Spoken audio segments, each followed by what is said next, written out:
Agora, acrescentando à nossa conversa, o professor Vitélio Brustolin, que é professor de Relações Internacionais da Universidade Federal Fluminense, também é pesquisador de Harvard.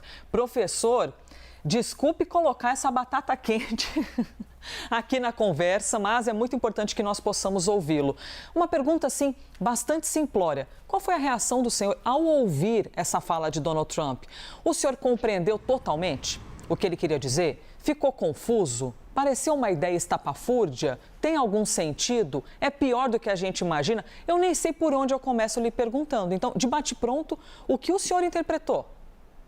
Bom dia, Elisa, Américo, bom dia a todos. Elisa, eu leciono Direito Internacional e uma das primeiras coisas que a gente ensina para os estudantes de Relações Internacionais é que a Carta da ONU de 1945 proíbe guerras de anexação. É proibido anexar território depois da Carta da ONU. Isso que nós criticamos da Rússia, por exemplo, anexar a Crimeia em 2014, anexar regiões da Ucrânia, é proibido pela Carta da ONU. Mas nunca antes um presidente dos Estados Unidos tinha feito uma declaração, vou usar a palavra que você mesmo usou, tão estapafúrdia em relação à faixa de Gaza. Porque os Estados Unidos têm tropas no Oriente Médio, têm tropas, por exemplo, no norte do Iraque, que foram usadas na guerra do Iraque, ainda estão lá. Tem tropas na Síria, tem 40 mil soldados no Oriente Médio, mas essas tropas não são para anexação de território. Então, o que o Trump falou ontem, que precisa ser esclarecido e já foi repudiado, teve carta de repúdio endereçada para o Marco Rubio, né, para o secretário de Estado dos Estados Unidos, essa carta assinada pelo Egito, Jordânia, Arábia Saudita, Catar, Emirados Árabes Unidos e da própria autoridade palestina. O que o Trump falou ontem não é factível, não pode ser feito pelo direito internacional.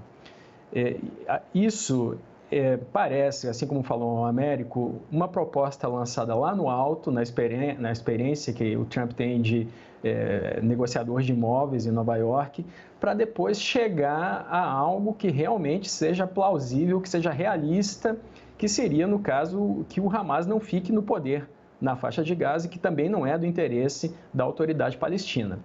Agora, em termos de direito internacional, de todas as organizações internacionais para a manutenção da paz que existem hoje, de todas as regras existentes, isso é uma violação, é algo criminoso. E aí, só para finalizar, Elisa, se a população de quase 2 milhões de pessoas que vive ali, e para a gente fazer uma comparação, a Estônia tem 2 milhões de pessoas, ou a Guiana, que o Maduro ameaçou a anexar o Essequibo, a Guiana é quase 3 vezes a população do país vizinho do Brasil, a Guiana.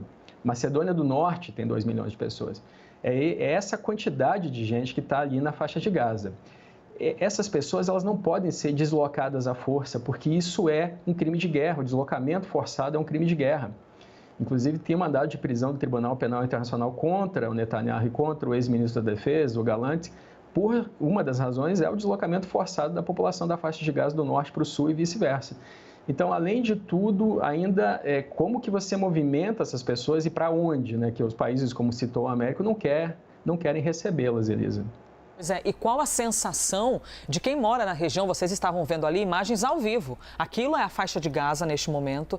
Isso é o que a gente pode chamar de casas que existiam no território, na região de Gaza. Gaza, que tem uma extensão de aproximadamente 44 quilômetros, né? É um local, assim, de tamanho modesto, quando a gente compara com outras proporções. Bom, em relação ao Brasil, nem se compara. Então, o que isso significa para as pessoas que estão aí? Quais são os efeitos para quem mora aí? Querem pegar esse nosso lugar e transformar em algo melhor.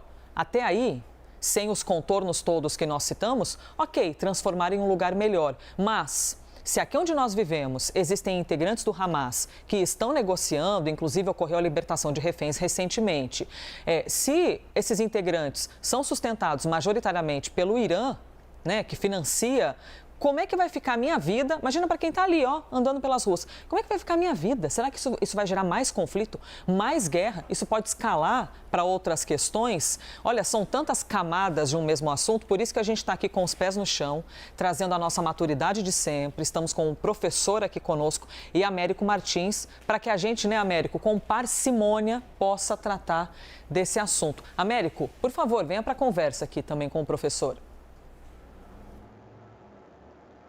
Obrigado, Elisa. Professor, muito bom dia. Sempre um grande prazer contar com a sua sabedoria, a sua experiência aqui nos programas da CNN para explicar essas questões que são muito complicadas. Professor, nós dois mencionamos que essas frases muito controversas do presidente Trump podem ser uma tática de negociação. Só que o problema é que na diplomacia as palavras importam e importam muito, independente de serem táticas de negociação ou não. A minha pergunta é, partindo do princípio que pode ser, sim, uma tática de negociação, que tipo de implicação isso pode ter para países que têm aspirações coloniais, têm aspirações de anexação de território, como, por exemplo, a China e a Rússia? O que esses países vão dizer desse tipo de proposta e o que pode mudar na própria interpretação que eles têm com relação a anexar Taiwan, anexar a Ucrânia, isso sem falar em outros países também, em algumas outras regiões do mundo. Professor, bom dia. Bom dia, Américo. Também é sempre um prazer conversar contigo. A interpretação é de que acabou o direito internacional, né? Acabou o sistema, a ONU foi criada para a manutenção da paz, a principal função da ONU é a manutenção da paz, a segunda função é a proteção dos direitos humanos, a gente vê isso sendo descumprido, e a terceira é o desenvolvimento econômico e social, porque em lugares que estão em guerra não tem como preservar direitos humanos e nem desenvolvimento econômico e social. Então, a principal função das Nações Unidas é violada, né? Essa é a interpretação. Quando nós vemos, veja só, a Elisa citou há pouco o Irã, né? O Irã foi um dos primeiros países a reconhecer Israel quando Israel foi fundado, mas naquela época o Irã era governado pelo regime dos Shahs. Quando o Reza Pahlavi cai lá em 1979 na Revolução Islâmica e o Irã começa a ser dominado pelos ayatollahs, né? O Khomeini e agora o Khamenei, os Estados Unidos são considerados o principal inimigo do Irã na região, inclusive é colocado na Constituição do Irã essa inimizade. O Irã invade a embaixada dos Estados Unidos em Teherã e, por conseguinte, Israel, que o Irã tinha reconhecido décadas antes, é colocado como um braço de colonização dos Estados Unidos no Oriente Médio. Então, quando os Estados Unidos, que sempre foi um país que ajudou Israel, o maior apoiador de Israel, o presidente dos Estados Unidos faz uma declaração de que poderia mandar forças, colonizar uma parte do que seria o Estado palestino, que hoje é reconhecido por 142 dos 193 países da ONU. É mais de 80% dos países da ONU que reconhecem o Estado da Palestina. Inclusive, sempre foi uma política dos Estados Unidos a solução de dois Estados, o Estado de Israel e o da Palestina convivendo lado a lado. Então, quando o presidente dos Estados Unidos faz essa declaração, e não só essa, Américo, ele também falou em tomar o canal do Panamá, em comprar a Groenlândia, em transformar o Canadá no 51º estado, todas essas declarações seguem um padrão, e é um padrão que viola o direito internacional, que viola a estrutura que nós temos da comunidade internacional, do sistema internacional. E aí, só para finalizar, quando a gente fala sobre a faixa de Gaza, a gente está falando de mais de 2 milhões de pessoas. Os integrantes do Hamas são cerca de 30 mil pessoas. Então, não é que nós estejamos dizendo que os terroristas estavam certos, não, nada disso. O atentado terrorista foi sério.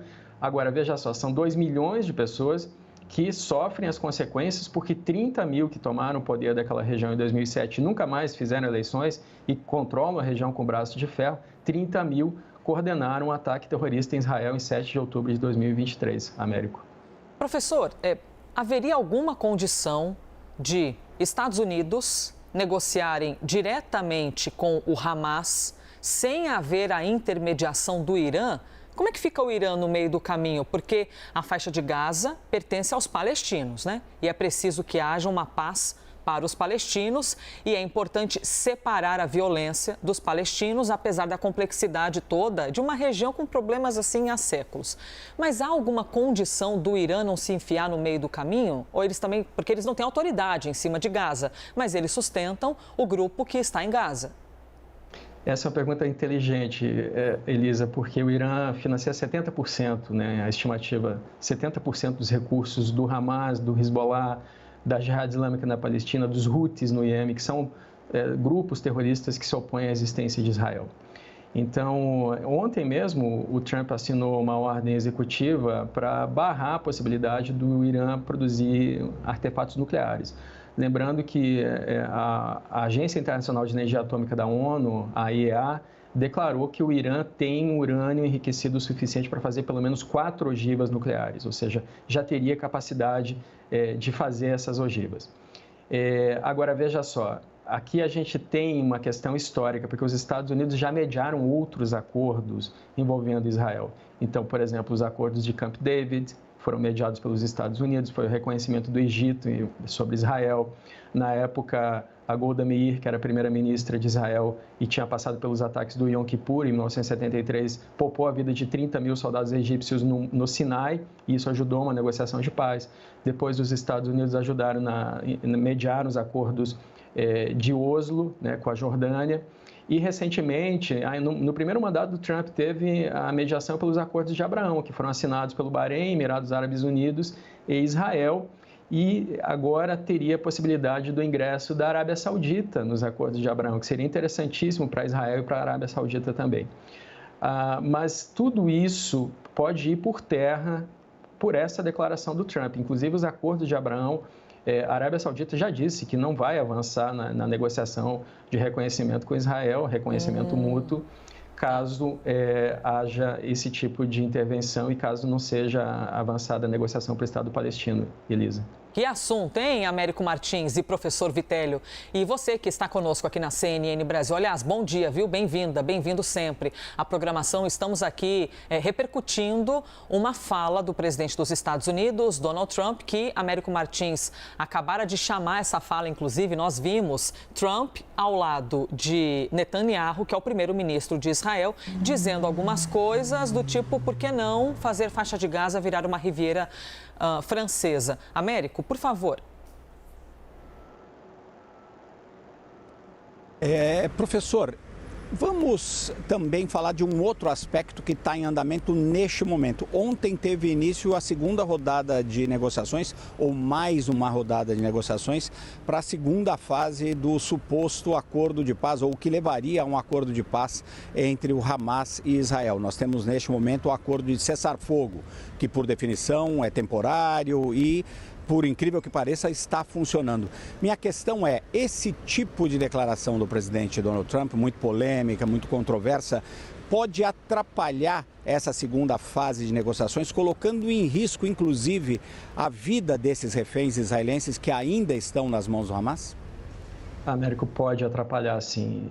Não só a declaração do Trump, né, como também as declarações do Netanyahu. O Netanyahu foi muito claro ontem que Israel vai fazer a paz através da vitória na guerra, ou seja, o objetivo militar de Israel de eliminar completamente o Hamas, a possibilidade do Hamas de continuar governando Gaza e de atacar novamente Israel no futuro, continua de pé. E isso não vai acabar nesse cessar-fogo. Nós vemos nas imagens dos reféns sendo libertados aquela imensa quantidade de terroristas do Hamas usando máscaras, usando uniformes, inclusive, para fazer uma cena na libertação, como se fosse uma vitória do Hamas. Então, isso pode atrapalhar, sim. E aí, só para finalizar, nessa primeira fase do acordo, saiu do governo Itamar Ben-Gvir, que tinha 6 cadeiras no parlamento, e ficou o Bezalel Smotrich, que tem 8 cadeiras. Se o Smotrich sair, o Netanyahu cai. E o Smotrich já disse que não vai ficar no governo caso a segunda fase seja implementada, Américo. Eu vou chamar aqui mais uma parte dessa fala de Donald Trump. Aliás, eu até disse agora há pouco, a Renata Marinelli fez uma ressalva importante aqui para mim, nossa editora-chefe, que eu falei, que ele falou que poderia virar uma Riviera. Eu falei Riviera francesa. O francesa deixa por minha conta, tá? Ele falou Riviera. Trump foi questionado por repórteres sobre a proposta para a faixa de Gaza e disse que o território palestino pode se tornar a Riviera do Oriente Médio. Vamos ouvir esse trecho. The only reason the Palestinians want to go back to Gaza is they have no alternative.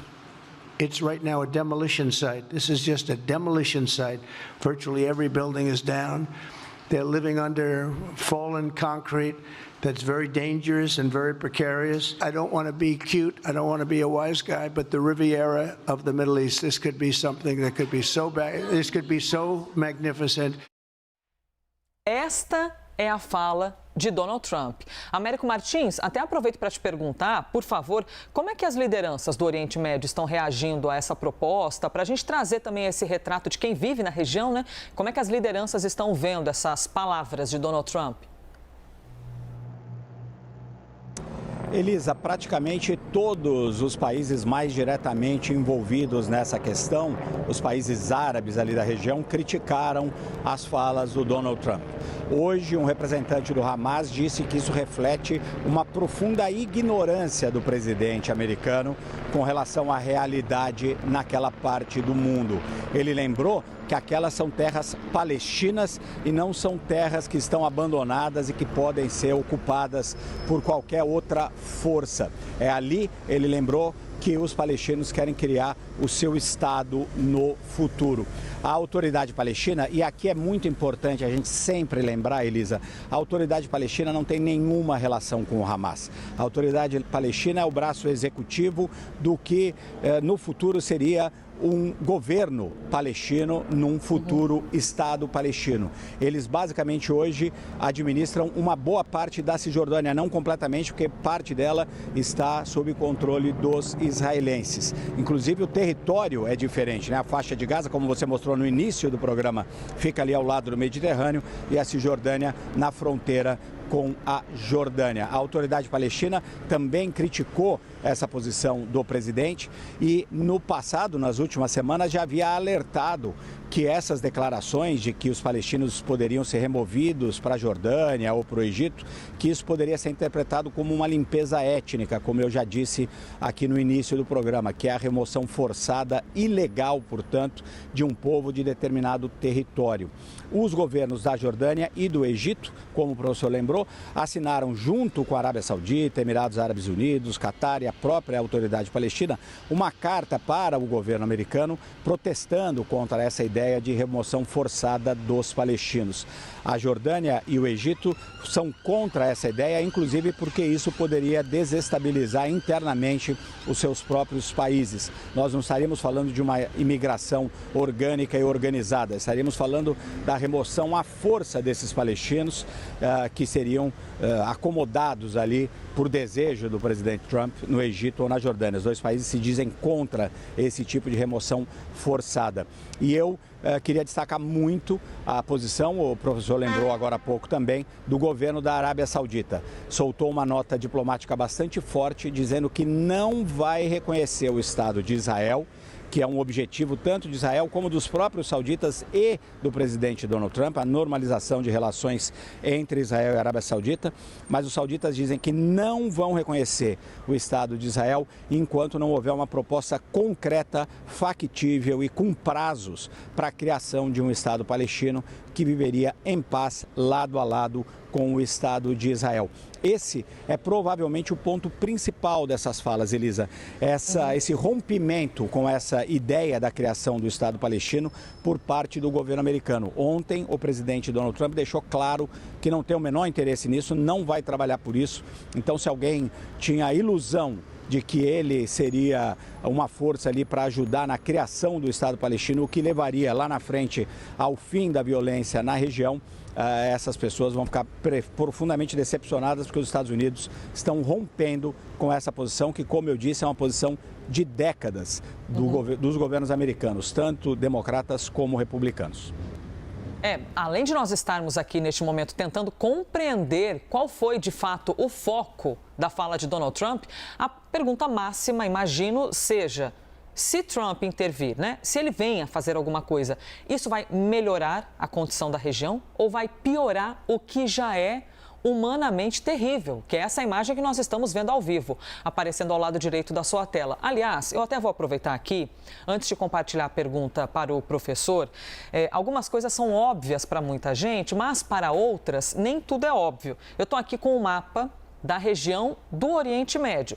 Porque quando, está aparecendo aí em tela, por exemplo, o professor citou agora há pouco o Iêmen que está aqui embaixo, que faz fronteira com o Omã, que tem as questões do Houthis, que são mais um grupo armado. Nós estamos falando de Israel, que está aqui no mapa. Ó, será que vai ficar legível para vocês?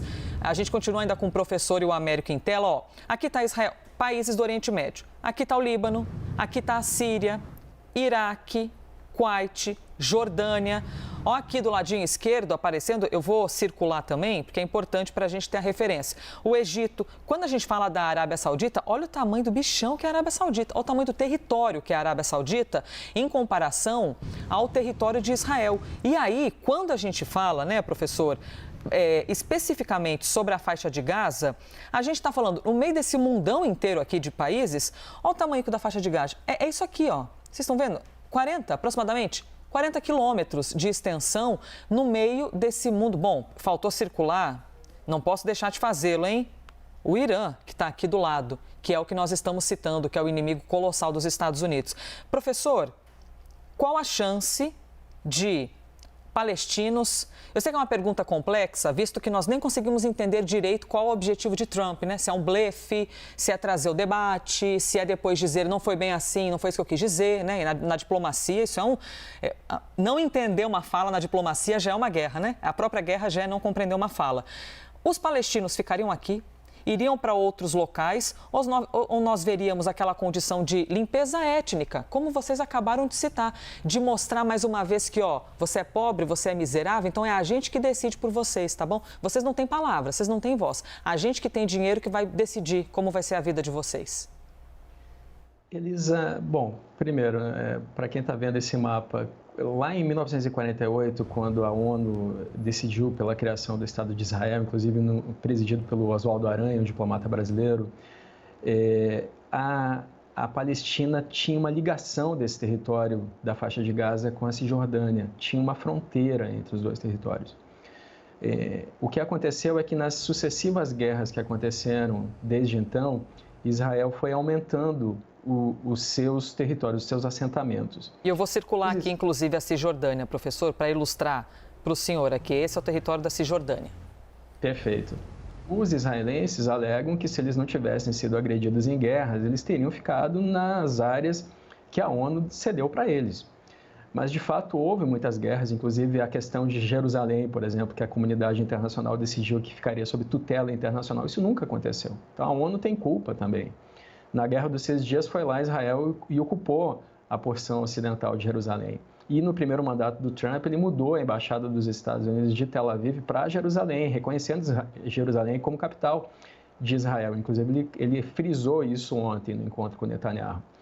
Então, por 5 vezes, Israel fez propostas para a Palestina de criação, de solução de 2 estados, e por 5 vezes foram recusadas essas propostas. Então, na verdade, quando a gente analisa essa questão, é importante que as pessoas entendam que dentro de Israel existe uma população grande que é favorável a uma solução de 2 estados. Mas os dois lados têm grupos extremos. Então, a autoridade palestina já tentou negociar a solução de 2 estados. Na década de 90, houve uma negociação com o então primeiro-ministro de Israel, Isaac Rabin, que foi morto por um extremista israelense que não aceitava a negociação de paz com a Palestina. É um ano depois que o Netanyahu surge na cena política, em 96, e a bandeira dele sempre foi não trocar terras por segurança. Então, veja que é uma questão, o próprio Hamas também se opõe à existência de Israel. Então, nós temos grupos que têm posições dentro de um sistema político, posições mais extremadas. E qual é a gravidade das declarações do Trump ontem? Que, na verdade, ele disse que pensou nisso por um longo tempo, que ele perguntou para assessores, que todo mundo disse que era uma boa ideia. Ele disse que a faixa de Gaza é azarada, que as pessoas que estão ali vivem num local azarado, é a expressão que ele usou. Ele disse que pensou sobre isso. Então, quando a gente tenta interpretar a declaração dele, também é importante frisar que ele está meditando sobre essa questão há muitos meses, segundo ele mesmo, Elisa. Uhum. Então, veja só como são as coisas. Quando vem um Estado que é mediador de muitos desses conflitos, que são os Estados Unidos, e projeta essa mesma ideia de que não pode haver uma solução de 2 estados, inclusive o Trump nomeou uma embaixadora para as Nações Unidas, que é a Elise Stefanik, e ela lá na ONU disse, olha, Israel tem direito bíblico àquela região da Cisjordânia. E eles perguntaram para ela, a senhora tem certeza, vai reafirmar isso? Sim, eu vou reafirmar, é direito bíblico. Então, nós temos uma posição de um governo norte-americano que confronta o posicionamento de décadas dos Estados Unidos de solução por 2 estados, Elisa.